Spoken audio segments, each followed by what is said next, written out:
যারা গ্রামে থাকো তারাই একমাত্র বুঝবে যে সবুজ শাকসবজির আর টাটকা ফলের খাওয়ার স্বাদটাই সম্পূর্ণ আলাদা। তো এটা হচ্ছে আমার বাড়িতে আমি লাগিয়েছিলাম লঙ্কার চারা। তো এত পরিমাণে গাছে হয়েছে আর এত পরিমাণে ফল ধরেছে, মানে এতটাই লঙ্কা হয়েছে যে পুরো গাছ ভরে লঙ্কায় লঙ্কায় লঙ্কায় ভর্তি হয়ে গেছে। যেরকম ঝাল সেরকম সুন্দর। তো যারা গ্রামে থাকে তারা অবশ্যই বোঝে, আর যারা শহরে থাকে তারা এই বিষয়গুলো একদমই বুঝবে না, তারা সম্পূর্ণ কিছুই বুঝবে না।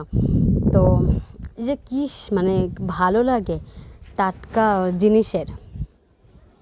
তো আমি তো যেহেতু ইউটিউবে প্রথম, তো তোমরা আমার ভিডিও দেখো, যদি পছন্দ হয় তাহলে আমার পাশে থেকো এবং আমার নতুন এই ভিডিও বা নতুন ভিডিও যেগুলো আছে সেগুলোকে একটু সাপোর্ট করো, লাইক করো এবং সাবস্ক্রাইব করে দিও। তা চলো টাটা।